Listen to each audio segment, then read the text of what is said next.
All the way forward to the motherfuckers. You goddamn right. The lone wolf is back. Them fuckers down there thought they could stop me from streaming. Hell to the no, motherfucker. When there's a will, there's a way, damn it. And I got connections upon connections. Oh, no. Let me just stop bullshitting, man. I don't need no damn connection to it. But I do got myself a nice, fresh new channel, a nice, fresh new start. Time to change the format over here, guys. I guess the old saying goes. I think I remember someone saying that back in the past. So on here with this new format, we welcome you now to the Lone Wolf Challenge, where we hosting for tonight Bellator 195. Holy fucking boy.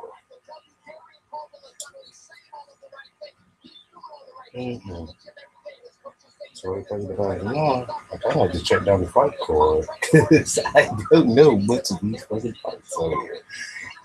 I gotta tell you that I do not know any of these motherfucking fighters over here, except for the guys that are in the main event. Oh yeah, there's another guy up here that's fighting tonight. A guy that's not particularly exciting in Joe Ward. I don't know the opponent he's facing, but I'm betting it's probably some sort of. I know Sky Coker's got to be some sort of nice little tune-up fight for him before he gets somewhere. Probably go find him a nice local chunk that's from around the block here, from wherever the hell they're at tonight.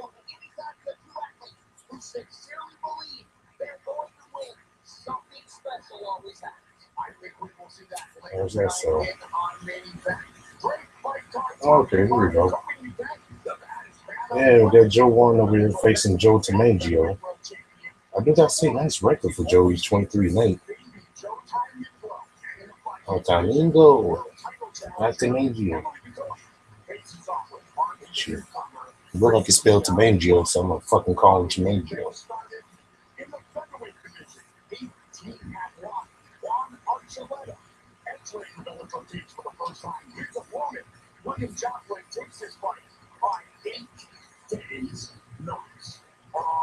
You heard that?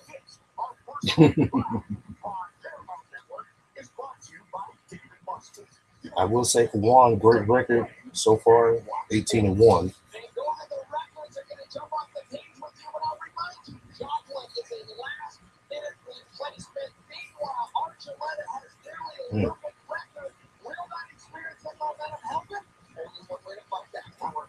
Well, at least this guy winning Johnson's experience.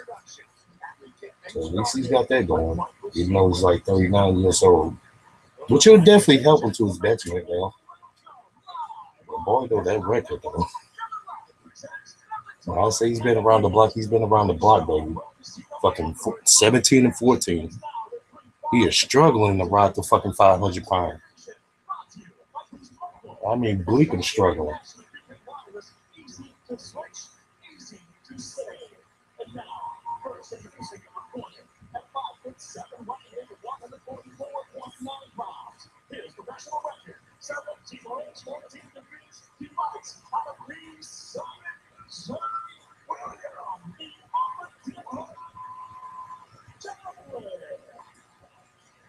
That motherfucker's name's the Armadillo. I don't wonder why he's gonna fucking lose then.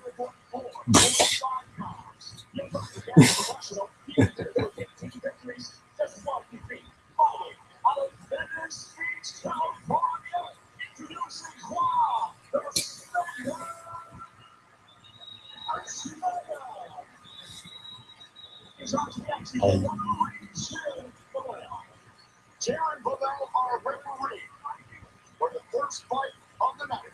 Live and free, right here on Paramount Network. Juan Archuleta. William Joplin. Here we go again, motherfucker. And only 96 calories, 18-1. Juan Archuleta in the red box. The Armadillo, William Joplin in the blue box.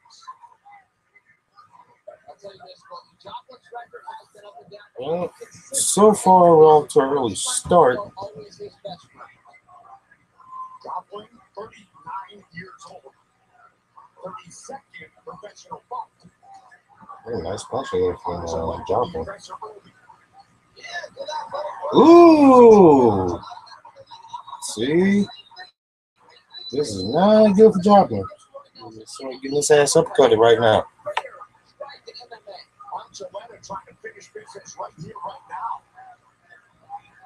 Ooh, nice takedown.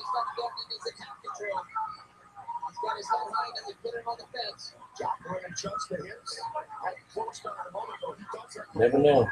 This motherfucker can. Archuleta doing everything right. Keep those hips in. It's like a great piece early, Jay. Yeah, moderate posture. Hitting his opponent in the face, broke the body. Can't get into reach right now. Joplin did a good job pulling down on his head. He can command the middle now. So Archuleta goes to the only option he has, which is the rear kick. Number 4 division. Ooh, grilling him. I guess I could show you this. Let's pop it up. Popping the grill. Or should I say popping with the elbows? That's why I say he's grilling.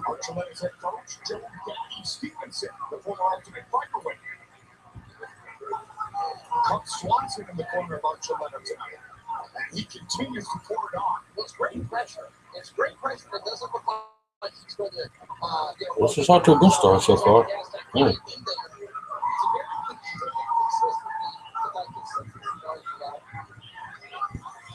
13-fight win streak for Archuleta. Don't worry, I'll flip back and show the camera on there when something's starting to actually happen. Over and right. These guys know each other. They texted a little bit. We gotta say for Joplin, he's sort of wearing in the storm early so far. We now still have him losing this fight so far. But hey, he's got 2 minutes to go. So let's see what happens.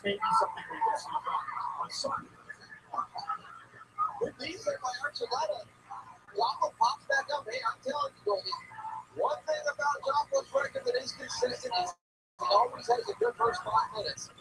He's doing some stuff well here. He's not conceding. That don't sound like much of a good thing to say, Trail. But it's not just Joplin's. Fucking tell me this guy's a 1-round fighter? Fucking lame. Happy to be here. He fought Chael just 27 days ago and beat Bellator veteran Joe Will in the first round. So, good condition, great fight. He can get banged up. Good win, too. Well, so Archuleta did really smart right here. I'm impressed with it. I think he sees the rope. He's got everything going his way. He sees the rope, he's going to wait to score because he's only got a minute and a half left. He's creating damage. He's letting it accumulate. Good job. Joplin up against the cage, but making sure that he has something left for later should he need it. Yeah. Recently lost his mother, teammates called her Mama Dillo. And this one tonight was all for my mom. The far down crowd up against the fence, sort of has his back tucking. I'm sort of on his knees, not really doing much of anything else.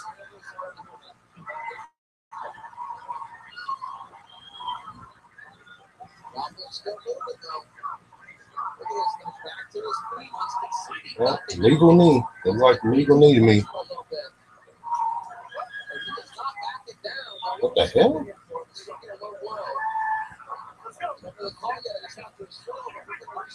What the fuck? You really stopped the fight so you can fucking pull up his knee pads? What the fuck?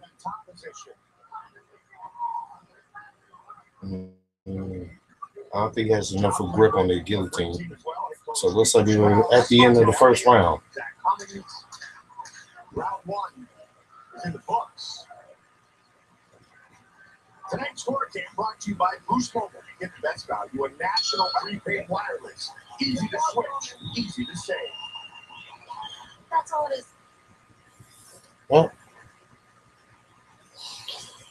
like I said, a first round loss there by Joplin.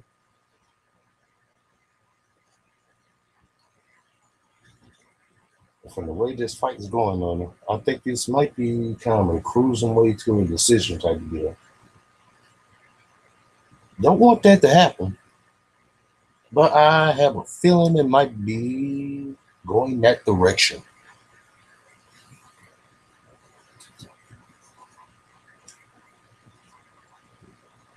Jen Brown.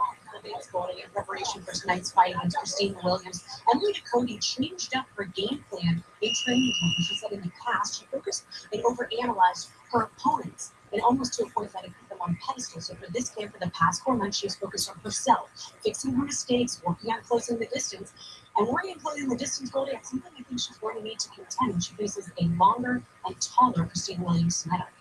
Should be a great fight, Jen. Thank you very much. Emily Ducote, former title challenger, fought Alima-Lee McFarland for the first ever belt in the women's flyweight division. Round 2.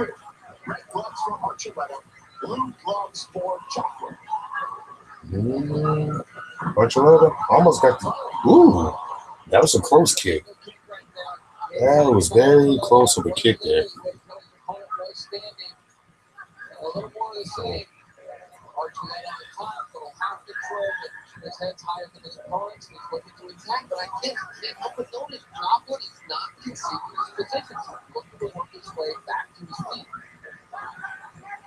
Mention the corner Glory MMA and Fitness, 39-year-old William Joplin. There by Archuleta. Archuleta just chopping away. Not being too risky, trying to go for it all at once. Joplin wrestled in high school. His only martial arts experience until age 29. But a decade training as an MMA fighter. Almost gone with the knee. Hey, good success for freaking Joplin. Got himself back on the feet. What the hell? Wow. You seen what Joplin did there? Archuleta did that like maybe 5 seconds ago. So we over here trying to trade capoeira kits.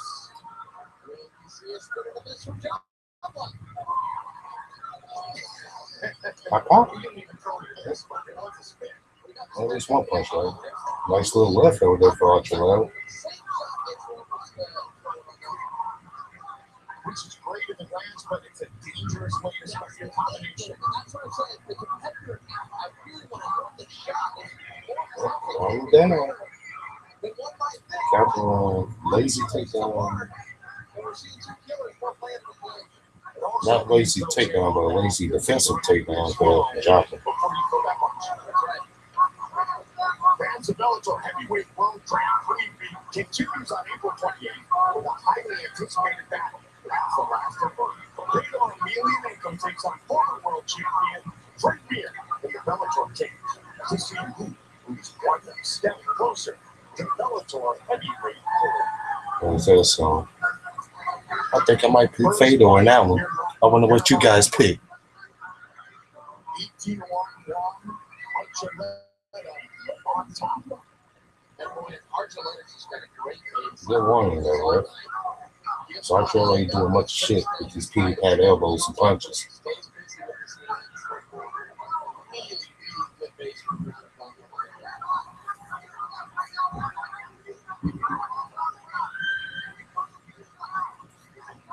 Joplin said he had to get through all the old Getting kind of bored with this, my bogey this week. Doesn't feel 39, doesn't fight 39. He's excited to have an opportunity to fight in Bellator cage debut also for Archuleta. Throwing some elbows down, 90 seconds on the clock here in round 2. Archuleta is so controlled with his ground. He has a single shot miss. Nothing's too hard. It's going to take all his energy away. He's consistent. He's non-stop. On the left side, the right side. But this is very good. He's fun to watch. He's Yeah, starting to throw a little bit. Still ain't even doing much, yo. Pop. A little bit of pop. Not much stud behind it. Archuleta said, I prefer to drain my opponents into the deep waters. I love what I do. I'm never in a rush to get it over with. I like to go out there and steal my opponent's soul.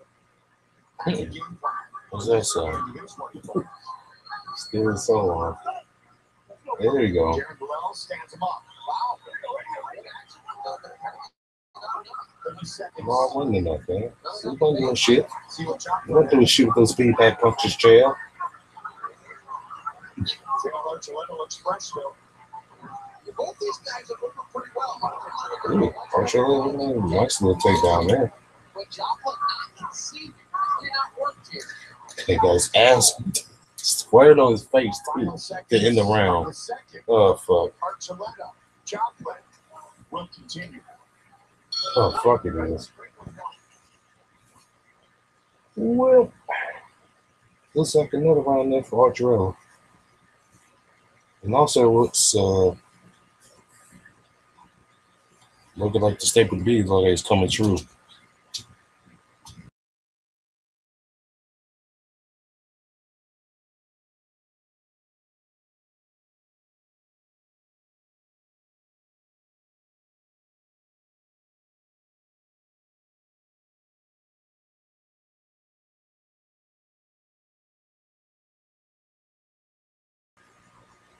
Fit over there.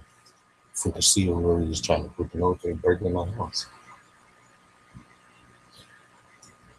So that's when they try to fund this. They go get this 4/5. Nah, I know who that is, man.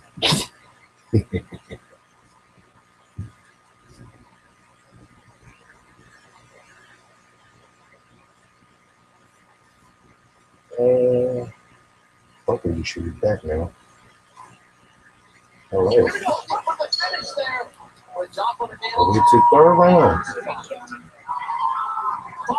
Man, that's that buddy boy shit. Let's fight. Joplin. Durability has never been a question throughout his professional career. And his record, it doesn't exactly say what William Joplin is about. Jill, he started 2-8 in his first 10 fights. 7 opponents are UFC and Bellator veterans. Stopped only once. Then he went on a 7-fight win streak. Yeah, no, he's got incredible heart. I need to see it here tonight. Even his athleticism, he is a step behind. But one athlete is always going to be this fighting stuff. This is just simply a game. One person can beat at a time. This is not because of any lack of competitor or any lack of partner toughness. What Archuleta is being I'll take this time, but we will try to fix any technical difficulties that I feel like I got going.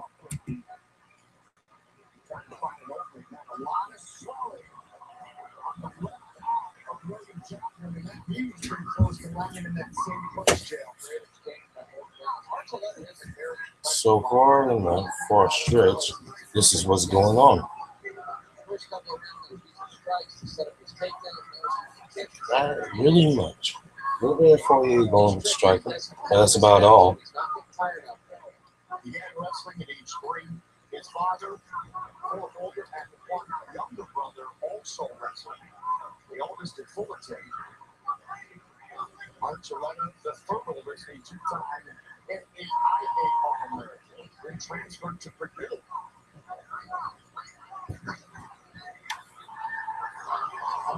Ooh, nice slam. Brings it down hard to the shoulder. Did not spike it on his head. Second time tonight, Archuleta was very cautious and operated within the rules. Japanese don't with the let go of that guillotine. That is not going to work.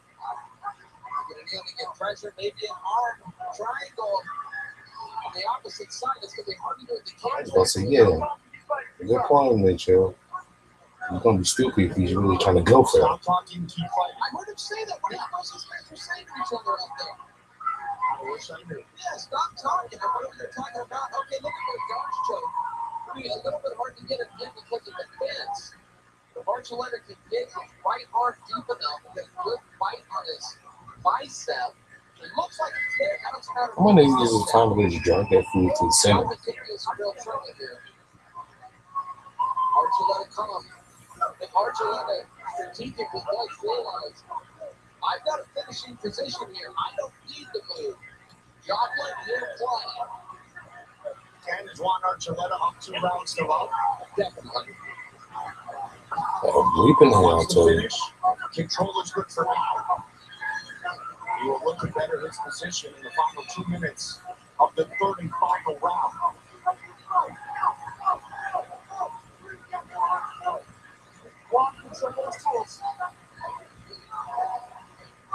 I really like Archuleta's pace. He's been very disciplined.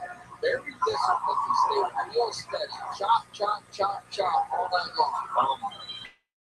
Under 90 now.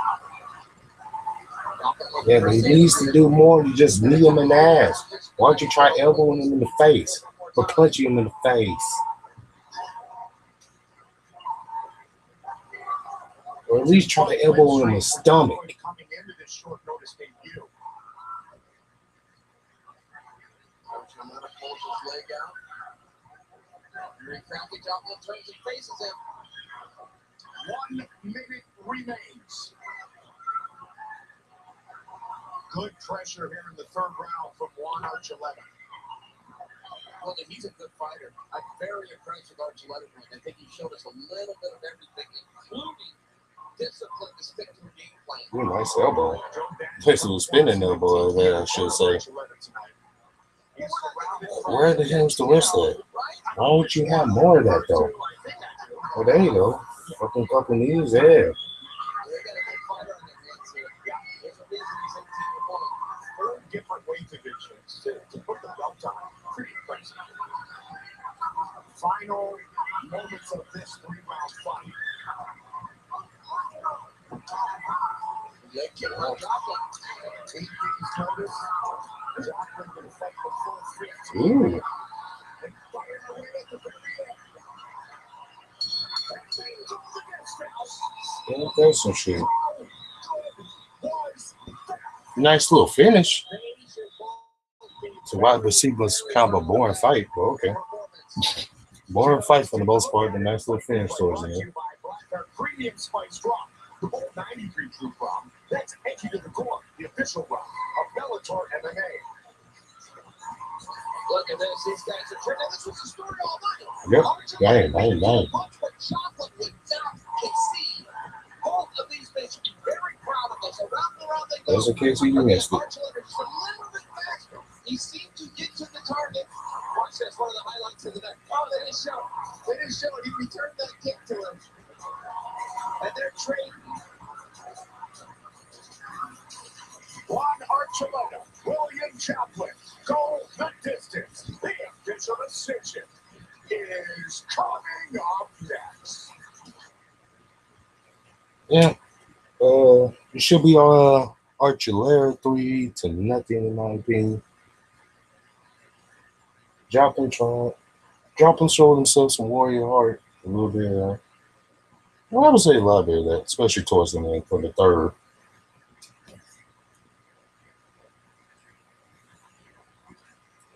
But with that being said, I'll try to be right back.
All right, we're back.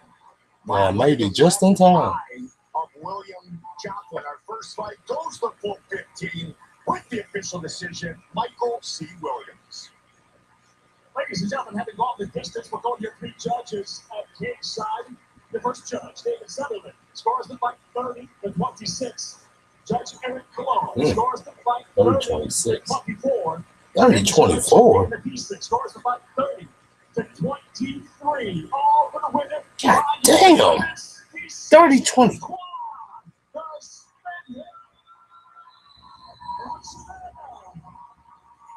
What the fuck? I don't think I ever seen any lopsided scores like that. 30-23. Oh fuck. Oh my god. 30-23. Oh my god, that means that dude has like 3 consecutive 10-8 rounds. I don't think I ever heard a score like that. What the fuck? Fucking 30-23. 30-26. 30-24.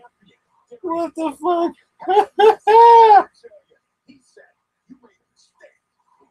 Oh. Wow. Ain't this the shit?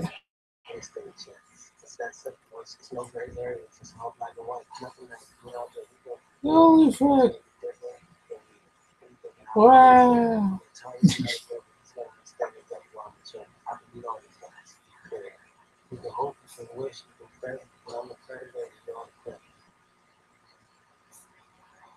Bellator, presented by What the fuck? Oh man, that's fucking crazy. Easy to switch, easy to save. And by David Buster. Oh, fucking hell. So now we're probably going to have to wait about a good, maybe 15 more minutes till the next fight shows up. At least I feel like it's that many. At least feel like it's fucking 15 minutes. Shit. Oh my god, though. Fucking 30-23. I mean, I know this dude dominated the fight, but goddamn.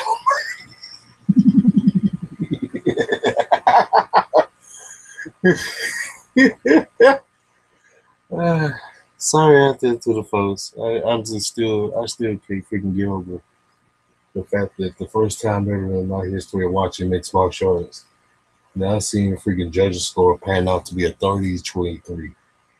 I didn't see him playing 30-26, so I ain't even seen a couple 30-25s. But 30-23? Holy bleed. Oh man.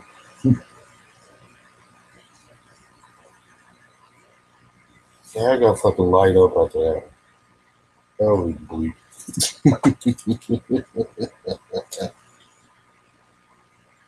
Oh, fucking hell. Oh, bleeping hell.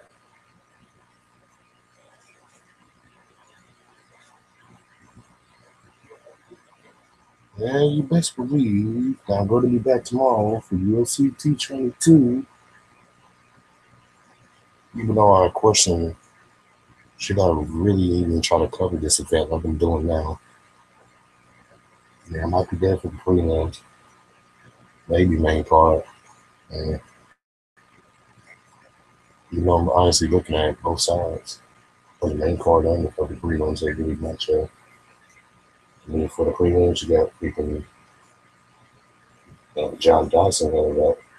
But that's like the well-famed, I guess, fight in the one of the well-famed fighters, I think, besides me, this freaking other chick here. This other chick that's fighting over here that's supposed to be her first fight in the UFC.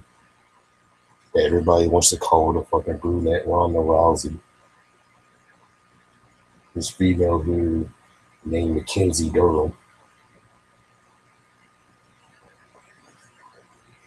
I do want to ask one question. Why do everybody think she's so fine? Because I don't see much out of her. Everybody's bragging about Mackenzie Durham. fucking thickness. How she's got a cute face. I don't see much of a cute face out there. Her face is average. You know, ask me.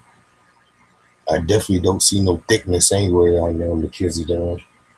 So I sort of think they're really fucking blabbing out of their so that one. And that's about it though, for like the prelim, so I don't know. I should be honestly better freaking trying to search this food, right? Now, Emily Duconi fought for the first ever Bellator Women's Flyweight World Championship. Now she returns to her backyard for the fourth time, looking to move back into that top contender status. Her opponent, also a Taekwondo black belt, is Christina Williams, who debuted in devastating fashion, destroying Heather Hardy. She will be looking for more of the same tonight. That was that so. Alright, guys. I guess.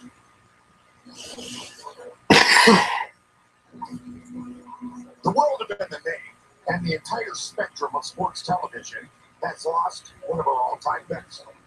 Bruce Connell, who produced nearly 300 MMA events, as well as thousands of marquee sporting events, including the Stanley Cup Finals, college football, and college World Series, passed last night. Bruce leaves a mighty legacy. Both of his sons, Tyler and Trevor, are part of our Viacom and Bellator family. Also, our love and prayers to Bruce's wife Karen and daughter Carly. Personally, Bruce wasn't just my friend. As BJ Penn would say, he was my comrade. He always had my back. We will all miss him dearly. We love you, Brucey. Bruce Connell was 61 years old. Chill, hold up, fucking Goldberg there. Goldberg like he about to fucking break down. Trying to make that speech.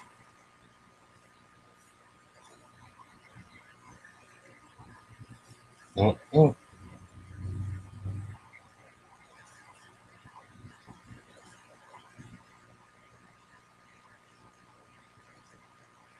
guess the one thing you could talk about here is this fascinating Twitter beef that we got going on over here that's kind of in the developer stages over here between John Jones and Misha Tate.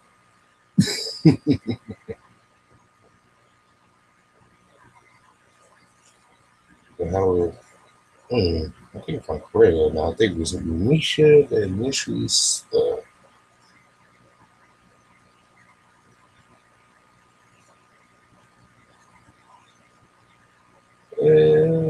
let me get things straight over here, Bill. He's all gonna try to fucking fuck up here and not mispronounce shit and have shit in the wrong order.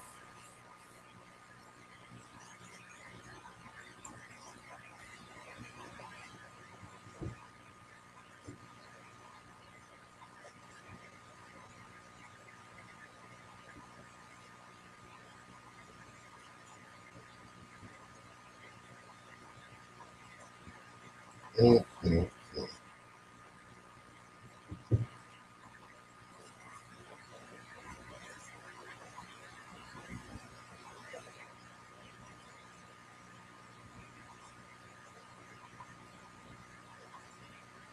I think it starts here with Misha stating, and I probably do have a remind y'all, this is all coming from the hearing events over there from the California State Athletic Commission. After the fact that Jones had, and how he was fined and suspended. Well, I guess you say he's suspended even though he's already served a suspension. That's indefinite. But yeah, Jones was fined about $205,000. And he got his license revoked. But from there, that prompted Misha to first tweet out that the fate that she had and John Jones has been lost. That was about the first initial tweet from there.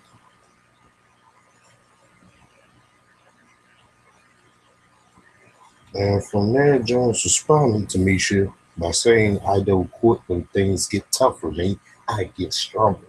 You just wait and see. Maybe you will even find motivation in it. Sucks I lost you as a fair. Enjoy retirement, sister. That was kind of the response there for Jones. And I think this probably from earlier today, really. And Misha kind of reported back to Jones, and she says, "You made things tougher for yourself. I hope you figure it out this time, but I'm not holding my breath.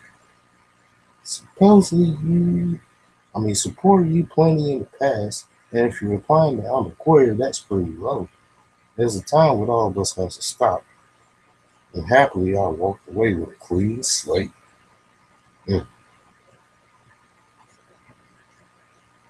Looks like for now, that's about it, though.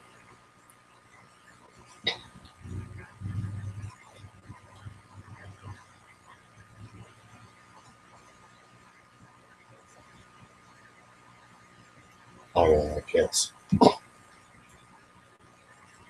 I guess people want. I guess some people want to call it a true brief and go ahead. I'm not so sure. I don't like much of 50 blip shit. And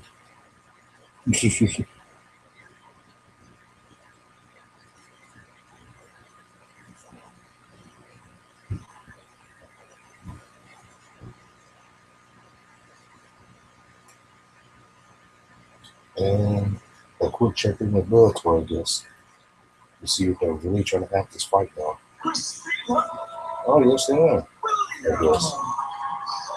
I guess we're finally going to have this second fight here, guys. Or maybe.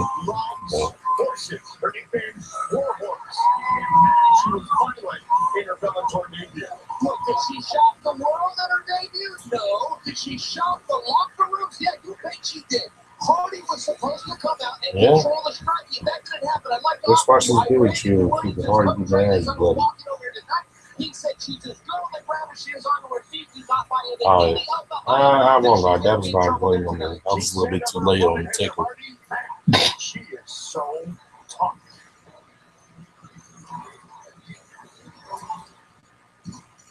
Set now, fight her way to the cage, Emily Cody. Oklahoma City zone, fighting here for the fourth time. The last time she fought was at Penn State against Olivia McFarland.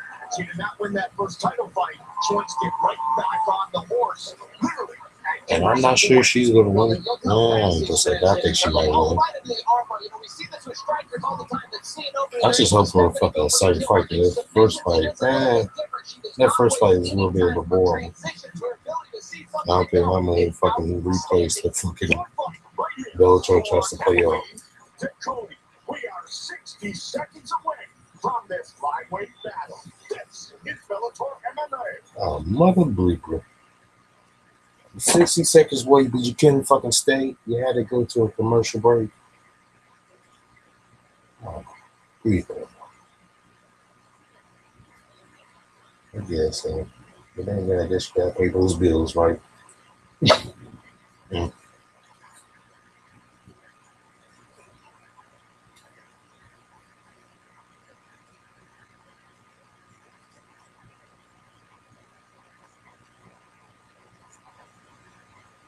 This week I saw some Bellator news over here. Yeah, Phil Davis officially booked over here for Bellator 200 in London. He's slated to fight Leandro Higo. And that was just announced early. A little bit early from the afternoon there. Just a little bit before this fucking event started. When we started on the main court side.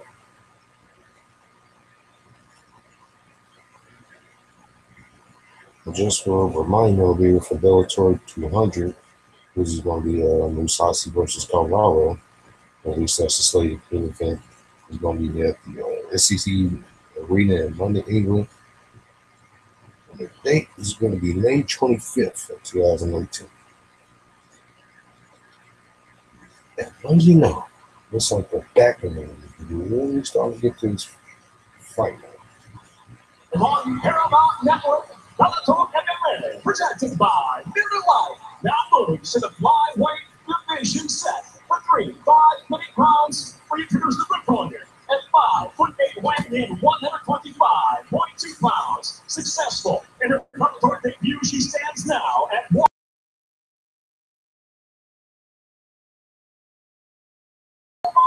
Presenting Christina Williams. Woo-woo. And across the cage, her opposite. At 5'2", she weighed in 124.5 pounds. After challenging for the world title tonight, she returns, bringing 6 professional victories, 3 defeats. From Oklahoma City, Oklahoma, introducing On to the trader. The former home of the trader, Kevin Durant. And the referee in charge of the action, Jacob Montalvo. Jacob Montalvo will be our referee. His battle at 125, Emily Ducote, Christina Williams. Here we go. Tonight's fight card brought to you by Miller Lite. Great taste and only 96 calories. Ducote, red gloves. Williams, blue gloves. Look for that reach and height advantage that Chael talked about. Williams already using it a little bit. She can use that jab. Hey, let's get it. That was one I'm scared. Those are how you use your. It was a little bit of a miss. Ducote snuck one in early, Chael. I walked over to the arena tonight with a young man who I just met. He was Williams's corner, and he said she is just as good on the ground as you saw her be on her feet in her last contest. She don't buy into any of this hype. We'll She's going to be in fucking trouble see because that. that's just one guy's opinion, one biased guy's opinion. But let's see if he's right. Started training at age 23, like sparring the best, which is crazy. She just led with a lead elbow midweight. So look how calm she is. This is what she did with Hardy in her debut that made everybody really take note. She goes, hey, how are you so calm? And if you can't read the text on there down the screen, it says, we'll at Warhorse eliminate Darrell another height train. We'll at Bellator eliminate veterans at the Cody. Shine bright on those big lights. That was a little Twitter question I had posted up. Back in November, But which I'm pretty sure y'all don't give a damn about.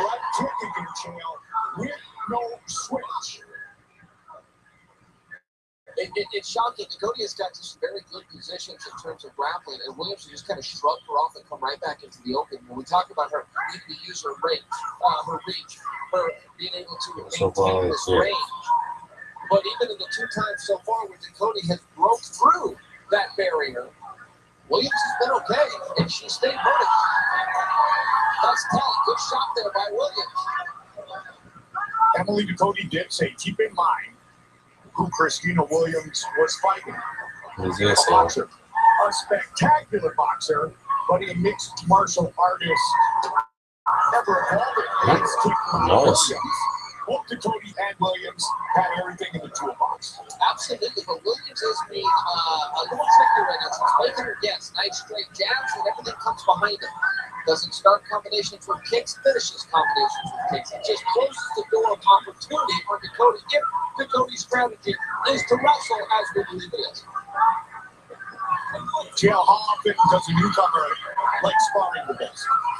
Yeah, I'll tell you. I'm just very impressed here with Williams. I'm sorry, Gold. It's hard for me. Look at the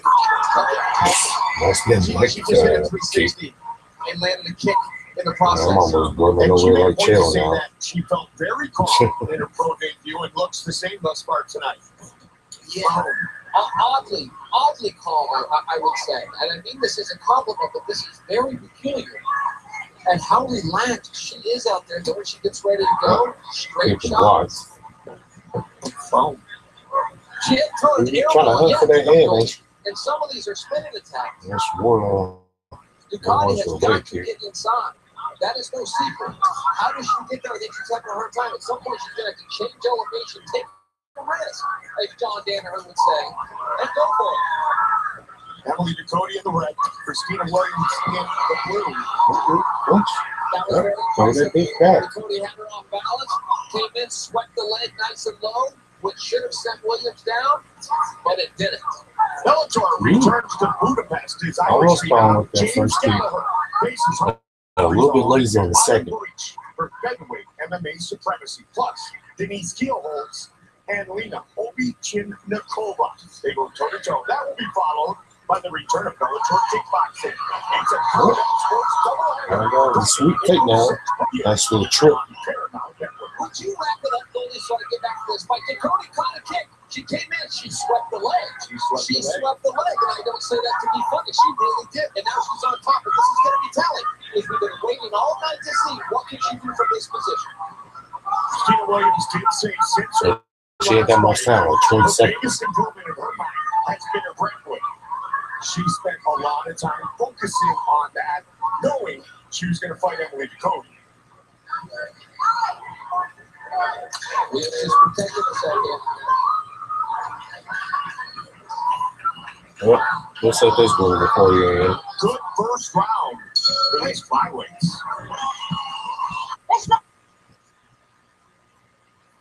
I'll say somewhere of a good first round for there, though.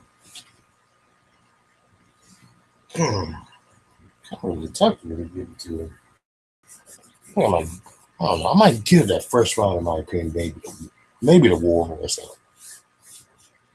I don't know. I mean, I got the War Horse might win.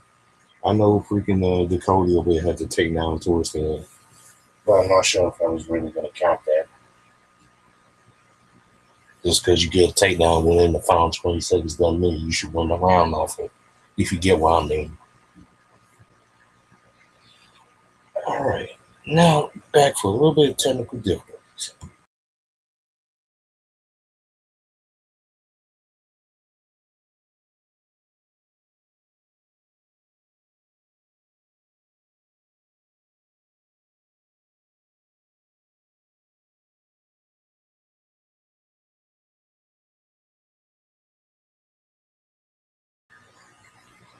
And well, you know, back in time for the second round. MMA merge. Mike Goldberg, Chael Sonnen, Jim Brown, round two. Emily Cody, red gloves. Christina Williams, blue gloves. First round goes to. It went to Williams. It was very close. Cody finally got to a pretty dominant position, grappling-wise, and all by that, I mean, is on top. Without that, quite enough time to do anything with it.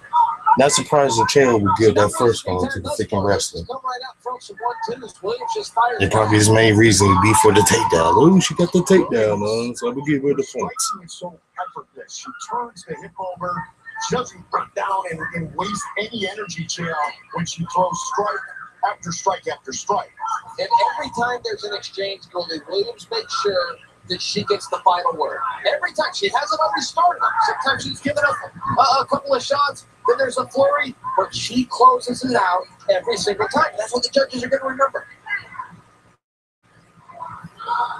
We know that Emily Cody is small for the weight class. Yeah, she's 155. As long as it's 125 Bellator, she's happy to compete. And it's always someone bigger, stronger at times. So Cody has to be a master of finding the inside and gaining the range to her advantage pretty much every time she fights. Cody again finds some good shots. Williams again gets the final word. There's no wind-up till it kicks at Christina Williams. She switches to southpaw. You gotta definitely say one thing for Williams. I mean, Williams is getting boosted money. It probably won't be a matter of time when Williams starts to explode. It's just the right combination that you're trying to find. The top up above the left eye of Emily Cody, some swelling as well. She moves to southpaw for a moment, now back to orthodox. Sure. So this, I'm not sure the Cody's boxing over is going to be fairly well due to the kickboxing and the War Horse. She throws one, she throws two. She throws two, she throws three. Cody might need to take this shit down to the ground. That's how she's keeping her distance. And probably sooner rather than later. He says we're 2.5 minutes the left. midway point of this 3-round fight. I kick off the forearm of Emily Cody. Again with that left kick, the lead left, no switch.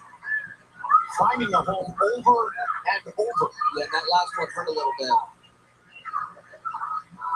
Followed up with a rear elbow there again. Once again, she doesn't start the exchange, but she gets the final word. I mean, Williams had Heather Hardy badly hurt. Heather had a broken look at Cody. Nice little head kick from the Cody. But it was the head kick that Might have busted in the mouth there. Good battle. Cody not afraid to stand her ground. I mean, she will step right in on those hands. She'll take two to get one. She's doing everything right here. I would just argue that Williams was too. We got two good fighters here tonight. I think Dakota might have given up on her game plan a little bit. I don't think she's going to try to get this to the ground as we predicted. You more of those leg kicks, you want to chop that tall bitch down. Saying to heck with it, we're going to plan B. Emily Dakota is very systematic with the way really she surprised lives the bitch life, ain't shot the anyway. way she trains, the way she fights. Ooh, nice head always kick. trying to get better. Always evolving. Always. I was gonna say, just the Cody bitch over here is getting a little better. She's kind of holding her own against Warhorse. Can't ask for much more thus far, partner. No, this is a great contest. Cody has got every exchange started. Well, see, Mike said that Cody will be winning this round. Exchange in terms of who's touching who first and who's touching who last. And just because I prefer what Williams doing, that's not actually a rule. This is what I'm seeing. But I can't assure you that's what a judge is seeing. And Cody is throwing back. No doubt about it. We got a fist fight in front of us here, partner. Blood coming out of the nose of Emily Cody. 30 seconds on the clock. Round two. Ooh, the vicious kick by Cody. Big time.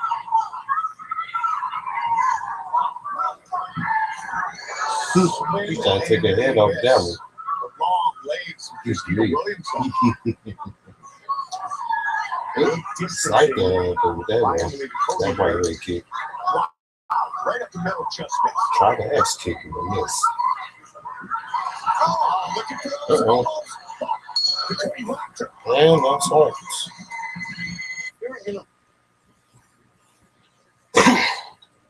I say a sided round over there. Sided round for the Cody to win. Bench partner in challenge, but it's gonna be 2-0 for Emily to Cody. Even on my book, I got 1-1.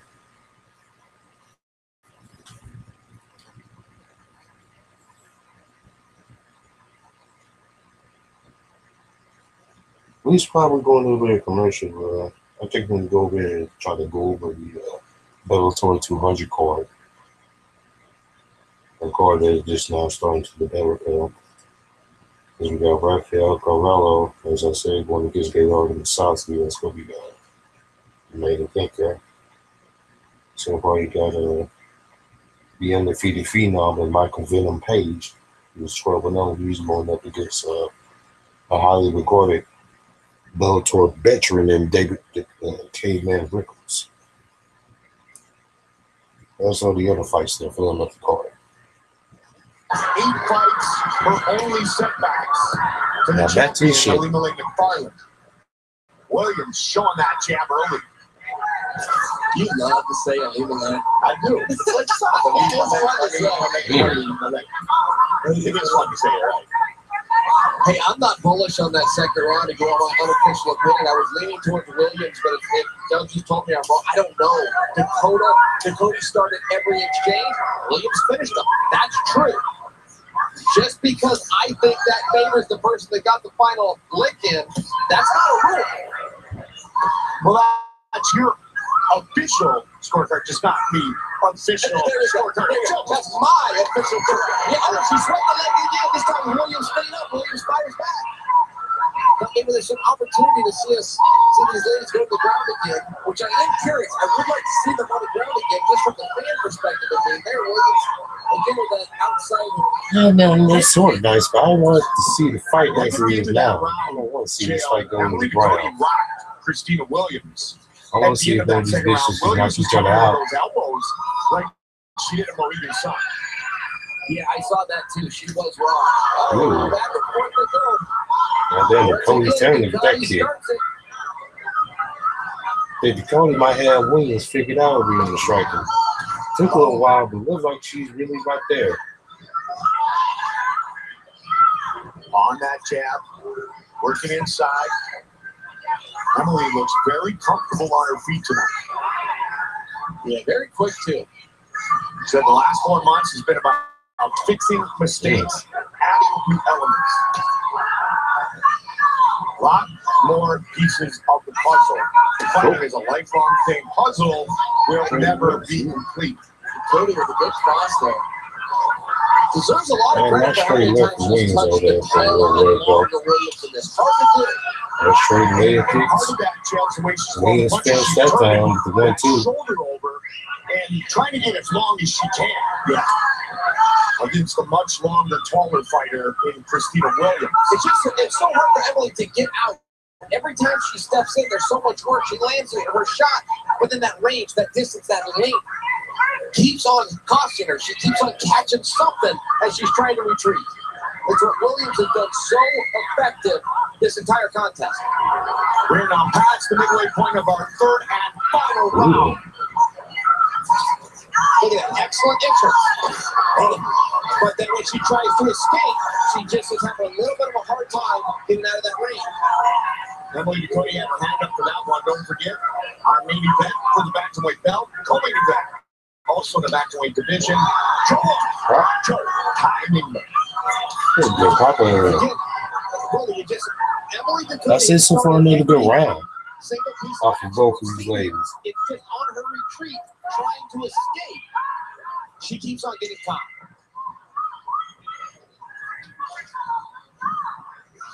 UFC heavyweight champion Stipe Miocic checking in.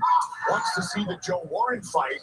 Mark Montoya, Joe's longtime trainer, and Joe Warren were in Vegas. Wow, Stipe will be tweeting about Bellator. Mark Montoya coaching. I'm not sure Dan's going to like that too much out of Stipe. Stipe Miocic. Good takedown here from Emily. She's on top. Oh, she's passing. She's passing all the way to the side. Williams got her long legs back into the butterfly. Williams is protecting herself. Heavy on the This head. chair does wish. Saying you might have got me here, but I'm not going to let you do much with it. Under a minute. Williams controlling the posture of Dakota so far. Dakota's doing everything right here on top. If she sits to her hip, she can use her knee to block out Williams' knee. I think she's going to get all the way to side control. She does. She ain't got much time though, like 35 seconds. Oh, beautiful job. Ooh, that was smooth getting them out. Now throw them balls as hard as you can. Rush that bitch the fuck out. Got 20 seconds left to finish the fight. 20 seconds remains. Oh, she's going to make this complicated. Oh, got the elbow.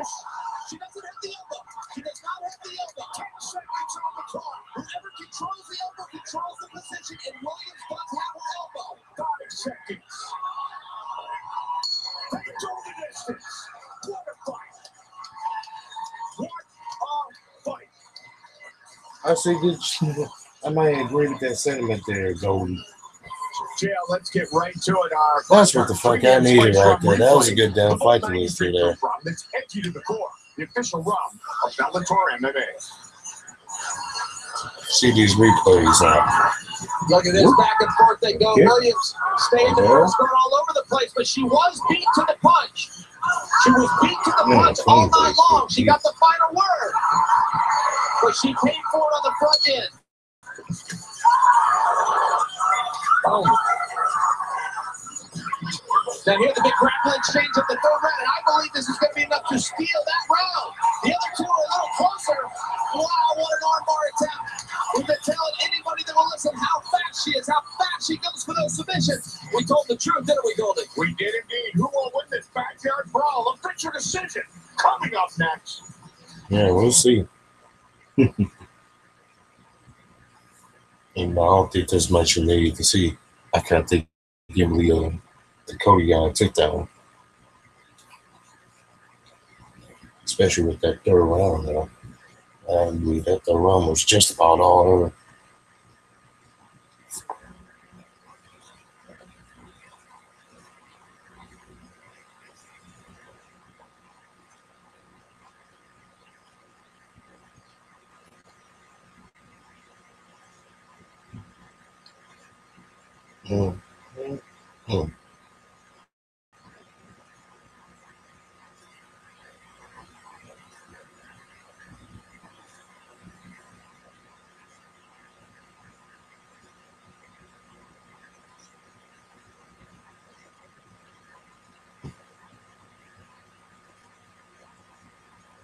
We struggled busy with that. I'm finally gonna pull up here.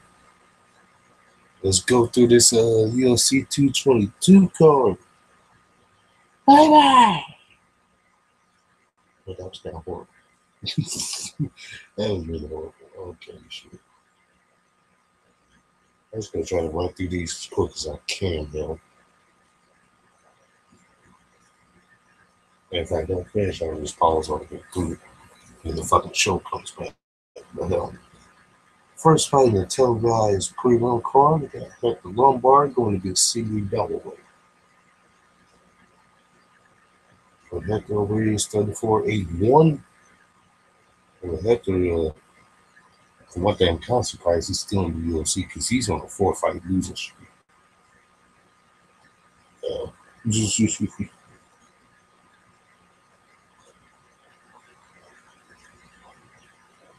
Especially his last fight, His last fight was so vicious when he went up against Anthony Smith. Look at that ass rocked with them punches that got his ass on the first round. Looking at with him. Looking at Hector Lombard, he needs some fucking win mind to be back. As for C.B. Dalloway, sort of been struggling himself, He was one for the last fight, so he's been 2-3 his last 5 fights. So right with that, I might freaking go with Hector now. So now let's get back to see who's winning. Judges at cage-side. Your first judge, Dale Batista, scores the fight 29-28, scoring the fight for Williams. Your second judge, Darrion Caldwell, scores the fight 30-27, seeing it for Duconi. And then final judge at cage-side, Michael Bell, scores the fight 29-28, for the winner by split decision, Christina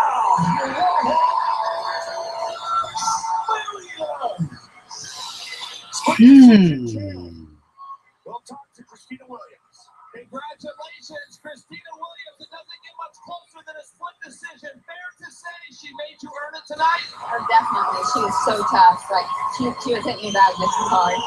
In those exchanges, it seemed to me, from where I was sitting, that she started them. She landed first, but you got the final word, if you will, in every one of those, largely because of your kicks. Yeah, I like to counter strike a lot, so that was a big part of it. Now, in the third round, that fight ended. She was on top. She swung into that armbar. I just stepped on your foot. I apologize. She swung into that armbar. That's so disrespectful, Chael. I was pretty quick. Like, I knew what she was doing, so I was able to catch it pretty fast, so it wasn't too tight at all. Well, congratulations, your winner, Christina Williams. And Chael Sonnen with the Chris Lieben foot stomp in dress shoes. Nothing will amaze me, and the gangster having fun with that one. Congratulations, Christina Williams. I guess you could say congratulations to her. I don't think she won that fight, in my opinion. But okay. Thanks, Goldie. Back in 2016, Bellator featherweight fighter Jordan Parsons was tragically killed when he was struck by a car while he was crossing the road. Now, last year, wanting to honor his memory, Bellator partnered up with Parsons' family as well as the J. Robinson Intensive Wrestling Camp to give away a scholarship to a deserving high school wrestler to attend the same camp that Parsons attended when he was in high school. Well, last year's recipient. Any fucking way. Let's go ahead and continue on with this damn UFC 222 review. Like I said, we had Hector Lombard versus C.B. Dalloway. I was thinking about picking Hector Lombard because he needs to win very badly. I'm surprised by the fact that he's fucking 0-4 in his last 4 fights and is still in the UFC. He's still finna fight. So that's kind of crazy right there. But I'm thinking about it now, I ain't been really too impressed with Hector Lombard since he got to the UFC. So I'm going to pick CV Dollar to take. Well, you know, the second fight of here, the aforementioned fight that I had, at least was talking about earlier, the fighter in John Dodson. He was 19-9 in his professional MMA career thus far. Including a split decision loss away in his last fight to Marlon Moraes. And really looking at it for Dodson, though, he's been up and down in his last 6 fights. And very well swimming also. Kind of riding the pine over there at 3-3 in his last 6 fights. And the opponent that Dodson is going to take on is Pedro Munoz, aka the Young Punisher. So far for his lab here, he is 15-2 in 1 fight, ending in a no contest. After suffering his last loss to Jimmy Rivera by split decision over UFC Fight Night 77, he's been scorching it lately, going 4-0 in his last fights, including 3 submissions to his credit on those 4 wins.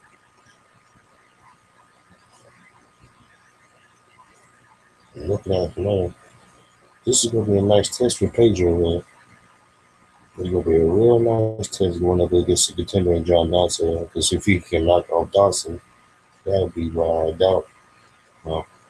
He wouldn't have to deny freaking Pedro and him being at least in the top 10. Dodson probably the top 5, though. I would say this would definitely be a freaking top 5 contender for Pedro if he beats Dodson. And in my honest pick, I believe he will. Probably going to be decision. I don't think that's how I see it playing out, but I think he's going to win now. The next fight on here on the prelims is Beneil Dariush. He's going against Alexander Hernandez. For the newcomer in Alexander Hernandez, and he's 8-1 so far. With his lone loss only coming to one Jamal Emmers at Hero FC Pride of the Valley 2. You're getting credit his last loss. I mean, I was going to say with that last loss, it came in 2013, so he's been practically undefeated since. There's going to be his first fight coming into the UFC. Boy, did he draw himself a good competitor in the Beneil Dariush. Right there. And believe me, I'm being sarcastic. That's kind of a bad draw to your first fight. Face a tough fight with Beneil Dariush. At least the good thing going for him is the Dariush's kind of been up and down lately. Overall, he's 14-3. But his last 3 fights have been kind of a 1-1-1 scenario here. Especially including his last fight at UFC 216, where he drove against Evan Dunham. And before that, a bad knockout loss to S.M. Barboza. And with the lone victory out of the last 3 fights coming against Rashad Meganov.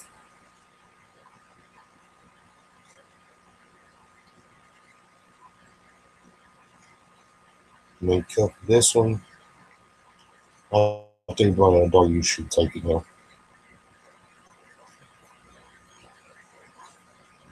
Especially when his last 3 fights, he's kind of needing the help. I'll say he needs him more. I'll say he's going to give Alexander Hernandez a rude awakening for him and welcome to the UFC.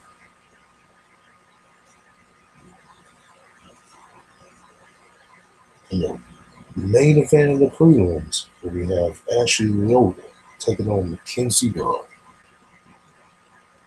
And so far for the Spider Monkey, she's 5-3 in her pro career.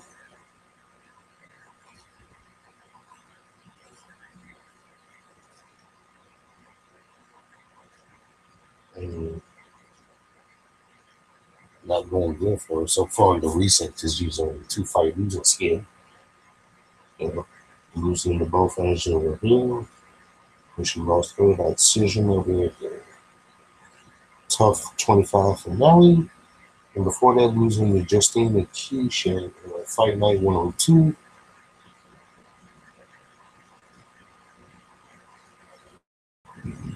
Her opponent over there, Mackenzie Dern, she's a newcomer into the UFC.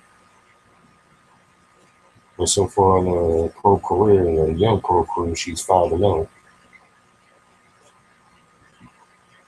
With most of those fights coming by submission, which makes sense. And this must be her thing that she's a submission style fighter. Supposed to be a Brazilian jiu-jitsu practitioner. At least that's the level I've been hearing around there from a bunch of people.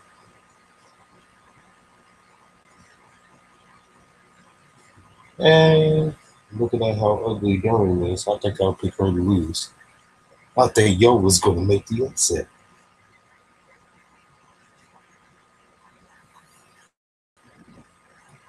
I'm not sure, that's your pre-round card, We'll get to the main card in a sec. Let's go ahead and watch these fools talk about Joe Warren. Time we were taking wrinkles and a tricky kickball for the most in Bellator history. Michael Chandler and Patricio Pitbull are tied for second with 18. And the last time here, take a look. Yeah, look at this. Well, this is what he does so well, and he is sworn to do tonight. And what I'm talking about is grappling. Get close to his opponent, get to the legs, get to the body, drag him to the ground. Joe Warren says he's the baddest man on the planet. Is that true? He said, I see bullshit. He's boring. The most intense that I personally know. Boring ass decision ass fighter. Joe Ty Minlow, our co-main event, is now just 60 seconds.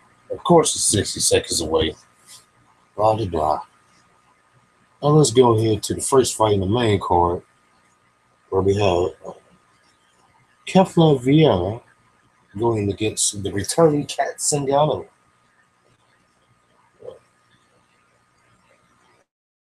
I will say there for Cat Zingano to come back. She sure is coming back against a tough opponent in Vieira. And she's 9-0 with 4 of her wins, that made half of her wins coming by submission.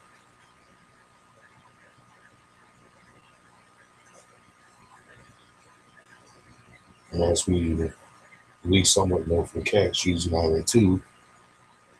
But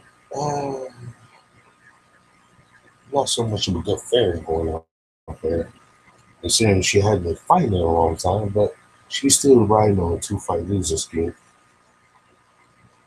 As we know, she, first loss played back against Ronda at UFC 184, when she tried to charge at Ronda like a dumbass. The got herself caught up in an arm play just like that in fucking 16 seconds. Yeah,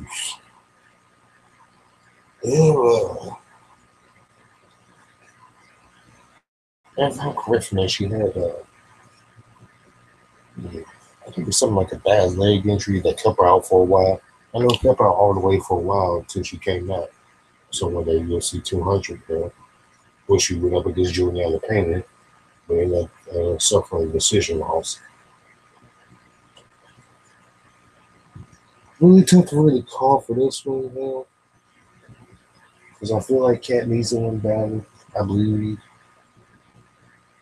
that Vieira might be a tough Brazilian. Definitely a Brazilian not to fuck with. It's kind of more one of your picking fights. But I'll just say fuck it. I'll just fucking ride with Cat though. Because I believe Cat needs the victory more.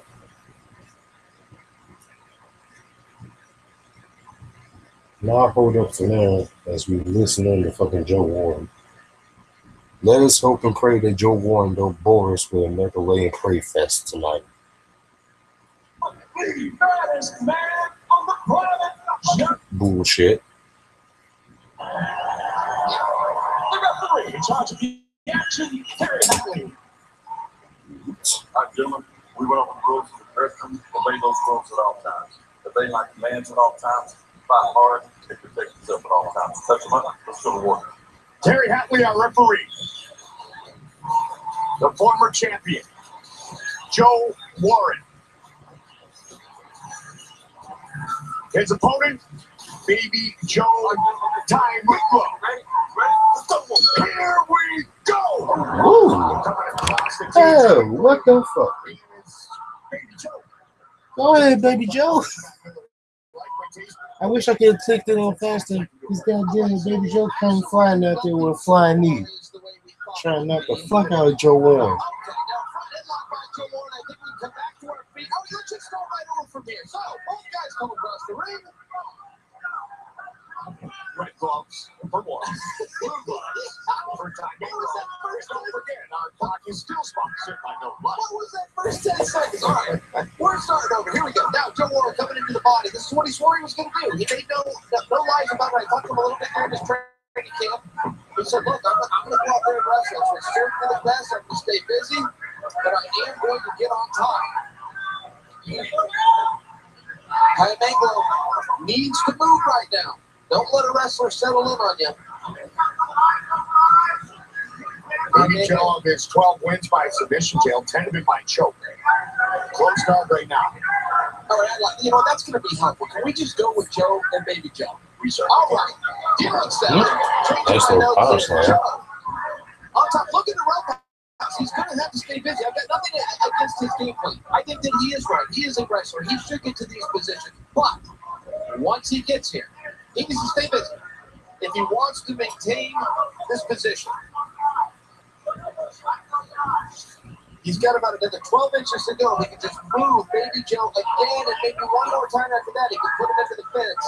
Start to look a little bit more like Randy Couture, even Tito Ortiz with the ground and pound here. Now elbows become a big problem for Baby Joe. Bread and butter throughout his entire professional MMA career for Joe Warren has always been his superb wrestling skills. All-American in 2000, Michigan, 2006. Greco-Roman World Wrestling Champion. He hung around the Olympic Training Center for a long time. That's why he lives in Colorado now, Jim. Absolutely. Still out there helping out with the team, helping out with the future Olympians.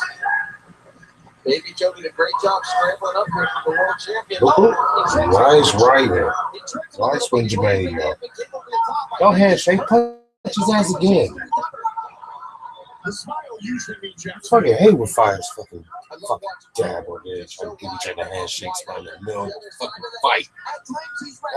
At times he does need to keep his hands in front of his face a little bit more. But here he is in one of his favorite positions, the over-under tie, looking to get to the body. Pressured in, great job by Baby Joe. Fist there from Tomato. on Sunday, March 11th, John Keep it up. Tapper is back. You keep the shit standing, you can knock Joe out. Expert extraordinaire John Tapper, every rescue. I don't know why the fuck you trying that Joe Warren. You going way out of character. He's their last chance, and he refuses to let them go. Oh, that's what I'm talking about, Tomato. Central, right here on Paramount Network. Baby Joe has hurt Joe Warren about 4 times in this fight. That's what I'm talking about, Tomato. Joe has surprised him. And even made the expression. Oh, yeah. Caught that little jab out there, catch him with that right hook again. Needs to be a little more disciplined. He did I'll tell you what he that. said he was going to do, which was to wrestle. Right here, this isn't wrestling. Baby Joe always incorporating that switch stance. Horseshoe. He's got a wicked guillotine.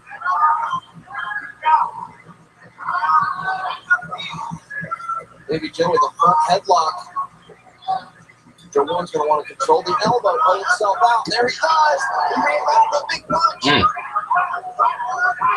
The camera angle wasn't there. I could hear it. I could hear it from my seat. Baby Joe didn't touch him on that one. Mike Montoya and I got to talk to the ride in to the beautiful Windsor. World Casino and Resort. We talked about how it's a handful to train Joe Warren every single day, Chael. Stuff that they be trying to spike him down. I give you down, Joe.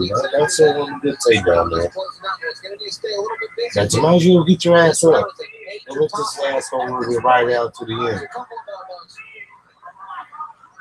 Maybe just smiling and saying something to him. I wish I could know what these guys say in the middle of the fist fight. What do you say in the middle of the fist fight? I don't say it, dog. I have a very hard time. I really don't think I do. I think I'm telling you the truth right now. You get so I think you're lying, Chael, but all right. Sometimes, but no.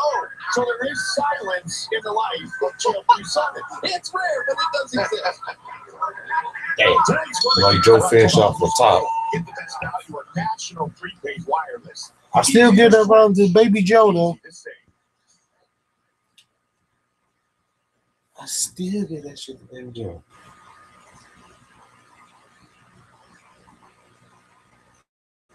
I'm not sure how much truthful breaking news this is, so. But I just got a little bit of a tip on him just maybe about 10 minutes ago that Dana White has made it official and he is officially confirming that Conor McGregor will be stripped of the lightweight title upon the main event of UFC 223. Where Khabib Nurmagomedov takes on Tony Ferguson.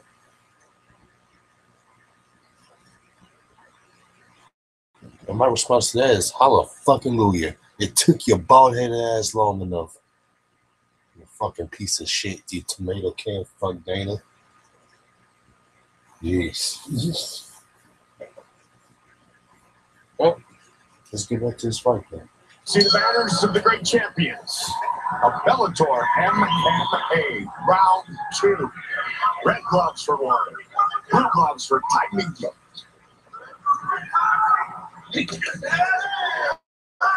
Chael, round 1. I had it 10-9 Joe Warren, but just I had it 10-9 to my Gio. I think I would have had it the other way, very close. We'll see what the judges say. Look, this fight, that first round, real simple. When Joe Warren is in tight and wrestling, and he can get on top and he can earn some minutes. When he stays in the open, Baby Joe is finding his target. Coming over with an elbow. Let's set the elbow like that. That's my Chael, you've known Joe Warren for a very, very long time. When he started to transition to MMA back in 2008, he did it with Team Quest in your home of Portland, Oregon. Yeah, he came out. He worked really hard. I knew Joe from our college days, and even out at the Olympic Training Center. We traveled the World Championships before together. Just a real intense guy. An intense guy to be in the room with. It actually took me a long before I could like him. He was a little too intense for me. The guy was always screaming. He was always pulling the doors open. He was always kicking something. Turned out he was a really nice guy. I can see that, and I understand. Mark Montoya says he's the greatest of dudes. Unless he's straight. And he brings it 24/7. Sorry, no problem. Wes Lynn is the official home of the gangster. That's right. So I want to make sure everybody remembers I that. appreciate a shout out to my hometown. Always there. Oh, a shot there for Baby Joe. Joe Warren can take a shot. Durability has never been a question when you talk about a Joe Warren fight. Yeah, no, it isn't. It isn't. But if you get it nice and tight, it just gets a little harder as the fight goes on to use some of that upper body pressure in the wrestling because the sweat factor starts getting slippery. Even in wrestling, in between rounds, the referees will come up that dry. You guys said, though, I'm kind of like this one a little bit. This is kind of turning to Joe Warren now. That's working against Joe Warren. But that's why I say that, though. Nice leg here by Tamaya. And I think it's frustrating just a tiny bit as he tries to get his hands on Baby Joe, who's doing a good job of moving around and throwing nice straights down the middle. Including tonight, 19 of Joe Warren's 22 triple fights flying knee by the baddest man on the planet have been inside this Bellator cage. Nice right hand by Ty Miglo, good low kick. Nice one indeed, right? I talked to Joe's teammate Chris Camozzi about his training for this fight. Chris said, look, he looks wonderful, but he doesn't always respect his opponent's hands, largely because we don't throw him at full speed in practice. I see Joe get hit, he can deal with it in training, but once you put on the small gloves and you pick up the intensity, he needs to be a little bit more respectful of his opponents, and I think that's a fair assessment by his teammate Chris Camozzi as I watch his performance tonight. We have passed the midway point of this 3-round fight. Under 2 on the clock here at round 2. Ocho moves to his position. Oh. Body lock throws a knee up the middle. Again, nice move for him. That switch stance. You do stuff on that from behind Joe you. Warren from time to time. Keep him off guard. Heavy kick to the body of Joe Minglo. Baby Joe caught that. I think he thought about going for a takedown. That's right here. Who I'm in here with. Really just let him have that leg back. Elbow. Nice little jab from the Manjo at the end.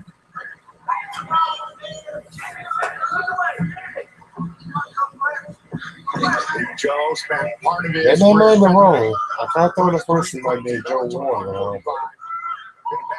Maybe so far, maybe not. And they mind you, it's kind of turning it around.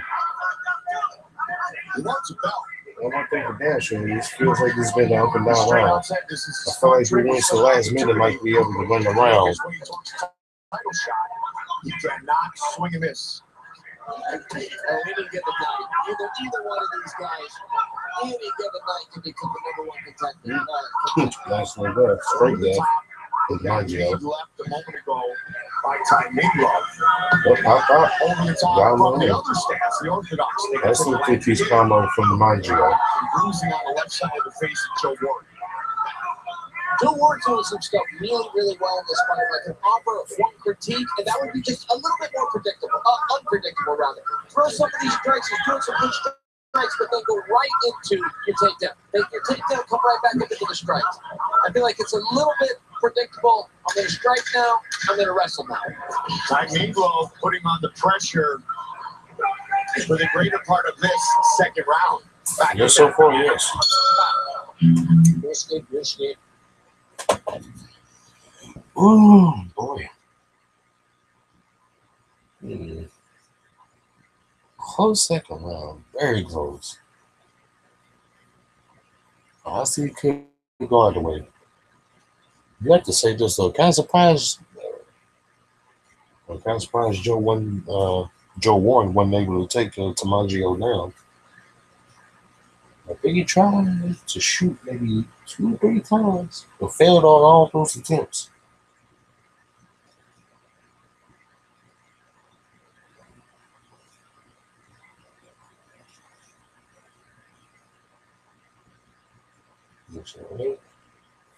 He's running on commercial. He's trying to sneak in another fight. I think the second fight is going to be coming up on the main card, 222. It's going to be Andre Arlovski versus Stephen Struve. Struve so far, 28-9. He's kind of riding the prime. Going 2-2 in his last 2 fights. 10-9, we're there. 5 minutes. Never fucking mind. Joe Warren, red gloves. Joe Minglo, blue gloves. Jail's got it all tied up.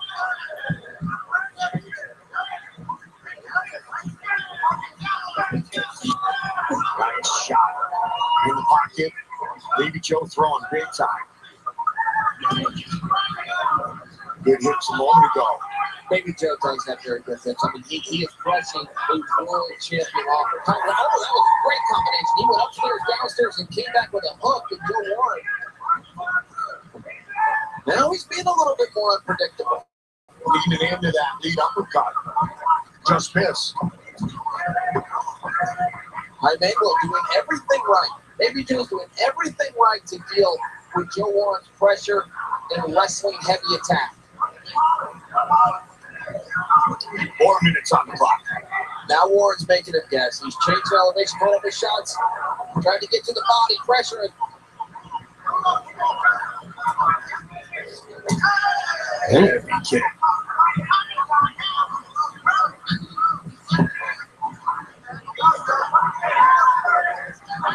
Judge Joe Warren's here's some opportunity. Are you going to call that a knockdown or a slip? It's hard to say. Well. It's like an unfamiliar position over there for Manjo, sitting on his back. Either way, the position has changed. Yes. Joe Warren on top needs to be real disciplined here. Needs to be real disciplined here to keep this position. We've seen him here before. We saw Baby Joe get away. I believe we're dead even, and whoever wins this round wins this fight. So with that said, the war for opportunity is racking up points, no way around it. And Baby Joe needs to find an underhook and find his way back to his feet and do it in a hurry. Joe Warren was talking about all the talented young wrestlers starting to have big careers here in Bellator.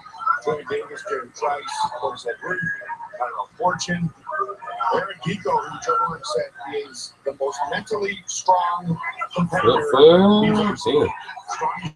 Oh, shit. Over the half guard. That's not good for the Maggio.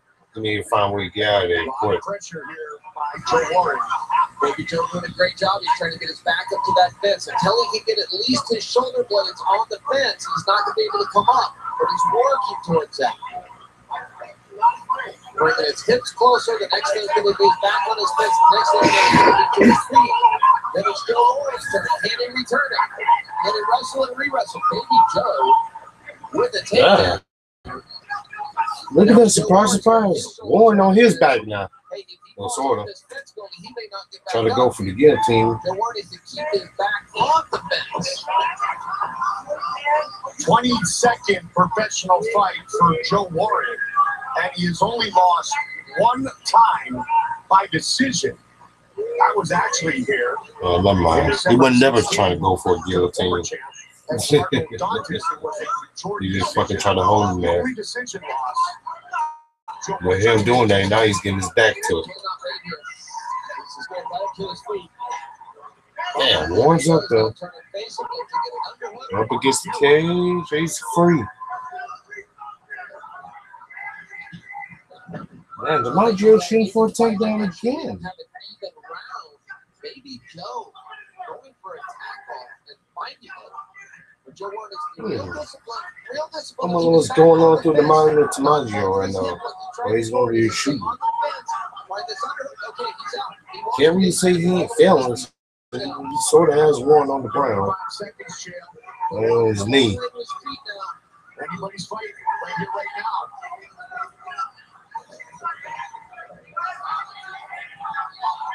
Look at Baby Joe just pressuring and pushing. Joe Warren just needs an inch. He needs a half an inch, and Baby Joe won't give it to him. Brilliant strategy by Baby Joe. He's just pressuring. Baby Joe's freaking pressure. He'll be on his feet in a moment here. He's beyond pressure. He was freaking stuffing that motherfucking. Joe Domingo said tonight, I want to focus and stick to my game. That guillotine tip. Oh, still has it. He might have it tight. Oh, no, he's out. And that's it. We will be back with the official decision of our co-main event. That is coming up next.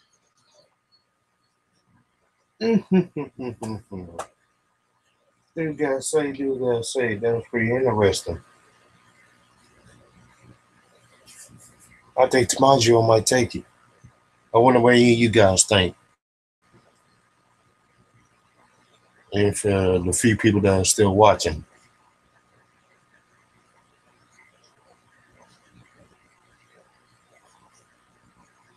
Now we're going out for commercial break. Sitting here waiting a month for the judge's decision. I will freaking resume back to what I was saying. Stephen Struve, 28-9. Like I said, he's riding the pine on freaking 2-2 in his last 4 fights. He's taking on Andre Arlovsky. The Pitbull, who is 26-15 at this point in his MMA career. Definitely needed the win in his last fight, which was at UFC Fight Night 20 going against Julian Bob. But before that, he was on a 5-fight losing streak. God, 5-fight losing streak. I mean, shit. Yes, the first lose is Steve Hay. They got TK to fold. Okay, got knocked out like fucking twice after that. First by Steve Hay, then by Alistair. They got submitted by Barnett. They got knocked out again by versus Logano. And last loss before that, suffering decision loss to Machine Kabira. So definitely looking at it down there at this point. Both of these guys should be like down there at the fucking gatekeeper level. And I feel like for the most part they are at the gatekeeper level. I feel like that from both of them. Probably if you really could argue between one or the other, you could say more so for Almas, especially in the which the 5-fight losing streak that he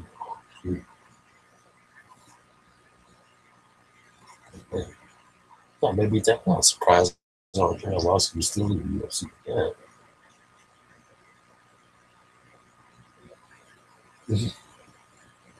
But I might go with Andre on there for this one.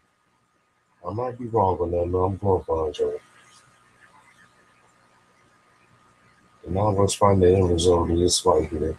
David Sutherland scores the fight 30-27. He sees the fight for Timinglo.